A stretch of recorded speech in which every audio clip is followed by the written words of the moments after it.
Hello friends, my name is Marinés, and in 2019 I had a pretty fantastic reading year. In this video I'm just gonna chat through some trends in my reading over 2019 and tie those to some 2020 goals. I ended up reading 100 books in 2019, which is by far the most books that I've read since I've started tracking on Goodreads in 2011. When I think about what enabled me to read that many books, a year that was stressful and as busy as the previous year, nothing changed in terms of my employment. Actually, I took on a second job at the end of 2018. Through the beginning of 2019 I was working 2 jobs, and I still had BookNet Fest, so everything remained the same. So I was trying to think why were you able to hit that goal this year, and I came up with 3 things. 1, audiobooks. God bless. Also, at the end of 2018, my mom for Christmas that year got me AirPods, which also was a big time game changer. I used to blast music on Saturdays while I was doing chores around the house, cleaning up, doing laundry and things of that nature. But now I just put my AirPods in and I play an audiobook, and I get so much more reading time weekly squeezed into a time when I wasn't able to physically hold a book or walk around with my phone in my hand or whatever. I feel in general, depending on what book it is and what speed I'm listening to it on, I can read faster than I can listen to an audiobook, but audiobooks have enabled me to read during times when I normally wouldn't be able to. Number 2, romance books. I've been slowly increasing how many romance books I read each year since I made it a goal to start reading romance in 2016. Those books just tend to be easier for me to read. I 1 to 2 sittings in a romance book. I plow through it like no other, so that helps. Number 3, travel reading. I did a lot of travel in 2019. A lot of it is for work. I travel in general a couple times a year. I'm lucky enough to do so to visit friends and things of that nature, and a couple trips every year. I had a great trip in 2019 where my booktube friends and I realized that we were going to book events just to see each other, the same event over and over again, where we weren't necessarily getting anything new out of the event, but we kept doing it because we wanted to see each other. So we were hold on, we're all adults, why don't we just plan a trip together? And we did. We went to Wisconsin. We went to a lake house and we just spent a week together, and we read together, we laughed, and we went to dinner. We did an escape room. It was just a family vacation for my booktube friends. It was great. Anyways, I was talking about reading during travel. So a lot of plane reading, it's sitting down for 3 to 4 hours or more, where all I'm doing really is reading. It's what I like to do on a plane, so a lot of extra time. Even though that was a big win for 2019, I'm going to keep my goal the same in 2020. I've explained this on my channel a number of times, but I always like to kind of break it down because there's this whole to do about whether or not you should set a goal personally, not putting that on anybody else, or if it's bad pressure, a good kind of pressure. So I always like to explain why I set a goal. I always set my baseline goal for 52 books in a year, and that's kind of just at the back of my head. At 52 books a year, I know that I'm carving out enough time for reading. I want to make reading that kind of priority. It's important to me to make sure that I'm not just focusing too much time on watching TV or mindlessly scrolling through Twitter. Or also it helps me gauge if I'm not reading to that a book a week kind of place, what else is going on in my life? Am I too stressed at work? Am I working too much? So it's a nice time management gauge for me more than anything else. And I found that a book a week, 52 books a year, is where I'm happy that I am reading enough, that it is fitting well into my life, and that I'm getting enough out of what I think we gain as people from reading stories. That said, I generally read more than 52 books a year. Sometimes I don't. Sometimes I set my Goodreads goal at the second tier and it's 72 books. Sometimes I'm halfway through the year and I see that I've fallen so far off track that I then go and lower back to 52, and that's fine. Since I've been tracking since 2011, I think I've done half and half 52 72 books or a little bit more, half 72 books or a little bit more. My stretch goal, because I think it's important to have stretch goals and have things that as long as you realize like this is a stretch goal, it'd be nice to meet it and you're not like killing yourself, which I've never have, except for in 2019, I met it. And it's 100 books a year, and now I know that I can do that. So that's really interesting to see like how 2020 will go. As I said, I'm not going to kill myself to get there in any way, shape, or form, but it's nice to have just like a little extra above and beyond. And you get to celebrate in different tiers. To me, it's like if I do the 52 books, like dang, this was a busy year, but I still did it. If I did 72, I'm like, wow, I like met my average. It was like a pretty good year. And if I reach my stretch goal, I'm like, even better, like high five. So that's the way that I see goal setting, and that's how I'm gonna set my goals in 2020. In 2019, my average rating was 3.7, and that's about par for the course for me. I looked back at some of my old year-end wrap-ups, and I said this in other videos, but I think because I'm the best at explaining why things don't work for me, it skews people's perceptions of my overall positive versus negative content. It is what it is. I don't really, sometimes it gets under my skin when I get like that one-off comment that is like, don't you ever like anything? In a sea of like mostly positive feedback, it's those like little ones that like get under your skin. It's just like when I say something on Twitter, like I talk up about something that's important to me, something that has to do with like diversity or inclusion or representation or cancel culture or whatever it is. I say my piece and it's immediately like fair game for people to be like, she's always so negative, she's a social justice warrior, it's all she talks about. Like they don't see that like 90% of the time I'm just shit posting on Twitter like everybody else. But I think that that kind of thing where people like hone in on something like that is usually like an excuse for them to put you in a box of like, oh, we can dismiss what she's saying because this is the way that she is. That's the way that I see it. It is what it is. Anyway, my point is that of the 100 books that I read in 2019, I rated 25% of those 5 stars, 35% 4 stars, 28% 3 stars, 9% 2 stars, and 3% 1 star. I said percent because I read 100 books, so that was easy math, but you know. Also, those are kind of skewed because I award half stars, so some of them are half stars in there, but I just like rounded up for each of them. The point is that there were just 12 books last year out of 100 that I rated either 1 or 2 stars. That is outstanding for a year full of so much reading. I had such a good reading year. Something that I've seen in my almost 5 years on BookTube has definitely been a pretty significant shift away from YA. I never was an all YA all the time reader to begin with, but in previous years, especially in my early BookTube years, it was about half adult fiction and half young adult fiction. In 2019, I read 18 young adult novels,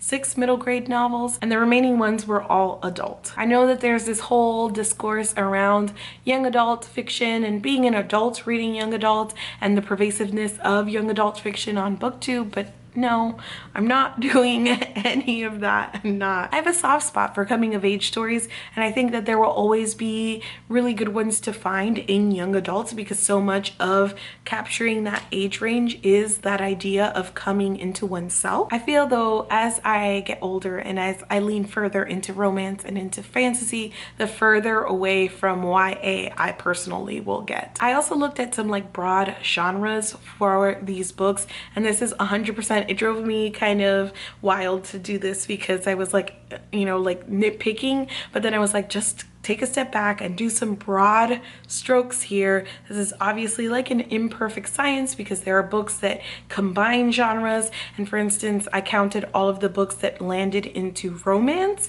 even though you can have like historical romance and fantasy romance, contemporary romance. Romance in itself has a lot of subgenres, but I just counted it all as romance. So in the romance category, I read 27 books. I read 3 classics, 3 contemporaries, 46 fantasies, which includes paranormal, urban fantasy, magical realism, etc., 3 graphic novels, 2 historical fiction novels, 5 mystery/thrillers, 6 nonfiction books, 3 sci-fi books, 1 book of short stories, and 1 collection of poetry. Based on that, I have some goals for 2020. I want to focus on reading more nonfiction, short stories, and sci-fi. I loved pretty much all of the nonfiction that I read in 2019. Of the 6 nonfiction books that I read, 3 of those will be on my best of 2019 list, and 2 additional ones in that group were 5-star reads. I'd like to double my nonfiction reading so that I'm reading at least 1 nonfiction book a month in 2020. I'd like to say that I'll read also 1 short story collection and 1 sci-fi every month, but that feels like kind of a lot. So I'm scaling it back down into something that feels a little bit more reasonable. So I'd like to say that I'll read 6 short story collections and 6 sci-fi books. If you have any recommendations for me that are nonfiction, short story collections, or sci-fi, please let me know down in the comments. Okay, I am not a subscription box kind of girl. I've talked about on this channel as well how I don't understand or enjoy unboxings, so I don't ever do them. Because of that, you might not know that I freaking love my book of the month subscription. I tried to be more mindful about this in 2019, get to my book of the months a little quicker than I was before, and I ended up reading 10 books of the month in 2019. But to actually cut into my backlist while still getting new books in 2020, which I would like to continue to do, I have to read 2 books of the month every month. Again, wow, how ambitious of me, but I'm gonna go ahead and throw that goal into the universe. Okay, next. You all know how much I love rereading books. I find so much joy and comfort in rereading, and I learn a lot about my style of critique, and I learn a lot about how to pick books apart through rereading. I reread 23 books in 2019. Of course, Pride and Prejudice and Persuasion were among them. I reread those 2 books every year. Also, towards the end of 2019, I got it into my head that I wanted to close out some series that I have hanging open. I am just chronically bad at finishing series. I don't know what it is, and it isn't just books. I end up picking up TV shows, and just like when I'm up to my fill, like I'm done. I don't want to watch this anymore, and I have like no drive to finishing. It might be in the middle of a season, it might be after I finish the season, like by the time the next one comes out, I'm like and I don't want to pick it up anymore. I don't know why I'm built this way. I'm really bad at finishing series. This was very spur of the moment, and I approached it in a very haphazard way. I also didn't mention it at all. I just for myself, I was like, what if you start trying to finish some series? What actually ended up happening is that I ended up rereading a bunch of books with the intention of continuing on in the series. And did I continue on in the series? I reread the first 5 books in the Kate Daniel series, and I got up to the point where I had left off, which is book 6. And did I read book 6? I reread the first 3 books in the Lunar Chronicles and got up to Winter, the 4th book, which is where the book I had not read in the Lunar Chronicles. And did I read Winter? The next one, okay, I reread A Study in Charlotte in order to finish that series, and I did move on to The Last of August, which is the 2nd book of 4, so that's not that bad, but I hated The Last of August. And so now if I finish off the series, it's like knowing that I will probably hate the rest of it. I did reread Soulless by Gail Carriger, and I did end up reading the next 2 books in that series, which were Changeless and Blameless. In 2019, I read The Tower of the Swallow and Lady of the Lake, finishing the main novels off in the Witcher series, so I did finish that series. I also reread Howl's Moving Castle, but I actually moved on and read Castle in the Air and House of Many Ways, and I completed that series as well. My results were obviously very mixed. In 2020, I'm now putting this out and informing people that I am actually doing this, and I'm going to try to do it with a little bit more method to my madness, but I'd like to continue to try and wrap up series. And if I come across one like The Last of August, where I'm like, I actively did not enjoy this, at least I can say like, yes, I tried that series and I didn't like it, and it isn't just like, yeah, I loved the first 3 books, but I just never got around to it. In related news, in 2020, I want to keep rereading to my heart's content. I will reread Persuasion and Pride and Prejudice like I do every year, but I'd also like to get to Jane Eyre.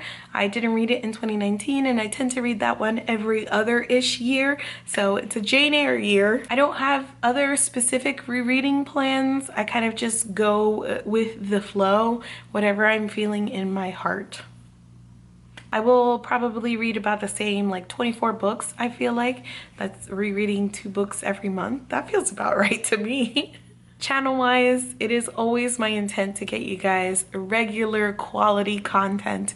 It's always what I want, but I am beyond the point where I am making any goals or promises about what I can produce because life. I think the big thing that I truly have to overcome, more than like the time management aspect of it, is the task anxiety. So I get a lot of anxiety around doing certain things, and the longer that I step away from it, like if I haven't done this in a while or things like that, I just built up a lot of anxiety around it. Filming and editing is never as bad as I think it's gonna be. Like I always build it up in my head worse, like it's gonna take a lot longer, it's gonna take a lot more effort than when I sit down and do it and I'm like, oh, it wasn't that bad. Part of challenging myself out of that is going to be to, and I don't know if this is gonna make sense when I say it out loud, but it's because this is like an internal thing in my brain. When I thought about ways of shaking this out, this made sense to me in a way of just like getting myself out of my comfort zone and trying new things to see if it would work. So part of that is trying to record in different places and not having it be such a rigid thing. I've always had this thing where it's like I record on Sunday mornings with a full face of makeup with daylight out, and so my, you know, like that kind of like very prescribed thing is not helping me. So I'm gonna try and record more after work at night with my ring light, and I don't know what these videos are gonna look like. We're gonna make it work, and we're gonna shake up where, you know, I'm just gonna stand here and talk to you guys, even if it is in my bedroom in front of my bed, like, you know, just making it easier so it is not like such a built up thing in my head, giving myself permission to just go with the flow. Basically, I'm excited to spend another year talking to you guys about books I love, about books I hate, talking here on this channel, but also over on Twitter, on Instagram, through Snark Squad, which if you haven't checked out that project, I know I talk about it all the time, but I love Snark Squad. I love our recaps. Our podcasts are really amazing, if I do say so myself. We also upload those episodes over on our channel, Snark Squad channel on YouTube, if you're a person who likes to listen to those kinds of things on YouTube, so check that out. I also really hope to see you guys at Booknifest in 2020. We've already got speakers lined up. We've already got sponsors lined up. We're gonna do prom again this year. We've got some other additional activities that we're putting into the schedule for the weekend that we're super excited about. So if you can try and make it out to Orlando at the end of August in 2020, I would personally love to see you there. I'll have some more videos out talking specifics about books. I'll have my favorite and least favorite books up, my personal ones, and then the collabs that I did with a bunch of my friends here on BookTube about their favorites and least favorites of the year will go out at the same time. In the meantime, while I'm finishing up those videos for you guys, let's chat down in the comments either about my reading year and my reading goals or what some of yours are. Thank you so much for watching this video, and I will see you guys soon. Oh my God. Which were Blameless and Heartless. No, I try to read that one every year or every 2 years. Hold on, my mom is calling. Hi, Mom. Bien, ¿y tú? No? ¿Qué pasó? Oh no, that wasn't me. It wasn't me. Debbie, Sarah.